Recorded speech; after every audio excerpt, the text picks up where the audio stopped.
Andu'aalam Gosaa, Magdas Gosaa isa wajjin hidhamtee jirti maal oduu jedhamurraa yookaan isin jalqabu ta'e odichi sobalu sa'aatii tokkottiin ka'eetiin naannoo sa'a 3tti ani mana gara Finfinnee kan gale isaa wajjin sulultaa oolee jechuudha. Inni itti aanu dhuguma Andu'aalamtu hidhamee jira. Mana keessatti hariiroo Andu'aalamii fi Qananii Addunyaa hariiroo akkas hariiroo waliigaltee hin qabanii, jaalala hin qabanii, maal hin qabanii. Wanti jedhu kun soba. Dhugaa isin dhugaa dubbachuu fila. Maaliif tokko ani musliimaa sooma afaan qaba. Ji'a soomaatis galee jira. Kanaaf sobni tokkollee sodaan tokkollee hin jiru abbaa koo iddoo kanatti. Isii lubbuun isii darbitee jirti. Kanaaf immoo ijoolleen baay'ee ijoollee wal jaalatanii baay'ee kan isa dhageeffattu innis kan isii dhaga'u kan kabaju kan jaalatu yeroo ta'an mana keessatti illee walitti bu'iinsi isaan qaban wanna tokko hin jirtu. Artist Ramadaan Cimeessaa Mucaa jedhamuu fi akkasuma immoo Diinqaa Huseen Mucaa jedhamu ana taane yeroo baay'ee mana Andu'aalamitti kan dabarsinu yoo mana Andu'aalamitti sin dabarsine iddoo tokkotti waliin kan dabarsinu yeroo baay'ee jechuudha ijoollee kana. Kanaaf dhiibbaan tokkollee hin jiru yoo dhageettanii turtan ji'a tokko hin geenne Andu'aalamiin yaalii ajjecha irratti godhanii turan namoonni hin beekamne. So yeroo kana ahwachuutti deebita. Eessatti kun raawwatu miidiyaa irratti akkamitti nun nageenye akkamitti nun dubbanne eessatti irratti raawwatu. No miidiyaa irratti hin baane dhimma baasuu fi hin barbaannetu ture. Wanta kana yoo kan soba isinitti fakkaatu ta'e fakkeenyaaf wanta dhimma kana amma fixuudhaaf deemutti jirra. Adeemsa qaba dhimmichi wanta ol hin baasneeftu jira. Tokko inni hin barbaanne wantichi akka bahu. Lama immootu artist Sinnishoo yookiin immoo akkasuma Sinnishoo mul'ata yookiin immootu maal eenyudha? Inteenyu maalumatti keenya kan jedhe eenyu dhiifama maqaa isaa afaanii na bade. Model seenaa dubbii kennitu. No.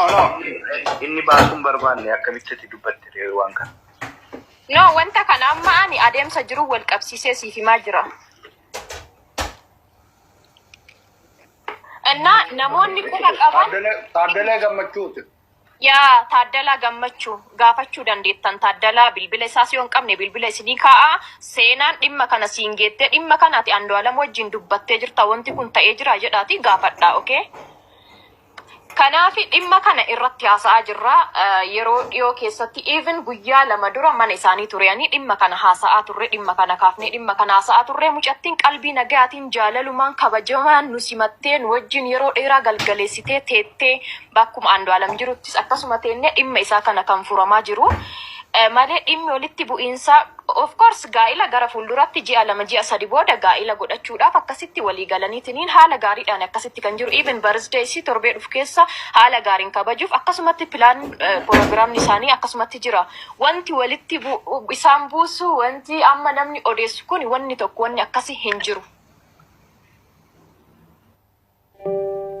ايد بايد بندعم بعض وهالسنة عم ندعم بعض نحن وفوق وصارت وصفتنا عم تتقدم بالمطاعم اللبنانية akkasi hin jiru.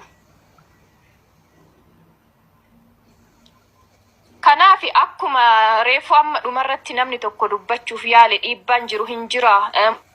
Mucattiin hin cinqamti yoo kan jedhamu taate of course dhimmi mucattii cinqu dhimmuma Andu'aalam ta'ee dhimmuma fayyummaa isaa haaluma jireenya isaa wanti tokko dhugaadha dubartiidha wanti isii cinqu jiraachuu danda'a isiirra darbee dhimmi nu cinqu jiraachuu danda'a jira sidammoo jira malee dhimmi hinaaffaadhaaf akkasif gootee namni akkas godhee maal akkas godhee Andu'aalam immoo nama isii ajjeesee darbuu miti. Sokondii tokkoof illee isii rifachiisuu miti. Namni kamuu immoo beekuu dandeessanii Andu'aalam jechuun ilma dubartiin deessee dubartiin guddiftee dubartiin iddoo kanaan isa geette tokkodha. Kanaafiyyuu dhiibbaadhaaf just maybe Andu'aalam ol ka'eedhaaf dhiibbaan jiru. Beekna nu baay'izawee artistoota duuba ta'anii namoota dhageettii qaban ergaa isaanii ergaa badaa dabarfatan tokkoon beekna nu baay'izawee beeka'an. Kanaafi wanta baay'ee garuu otoo akkanatti haasa'amuu baatee baay'ee natti tola. Iddoo du'aa san Andu'aalam mana hidhaa jira. Moo iddoo kana yoo jiraatte dhaga'uu dandeessa moo jirta yaa. Innaa eenyu jira mee natti mi gaafa nuti seennu koo gaafa nu deemnu nama 3 fi reeffatu mana jira. Nama 10 yookiin nama 11 iddoo san jira guyyaa guutuu.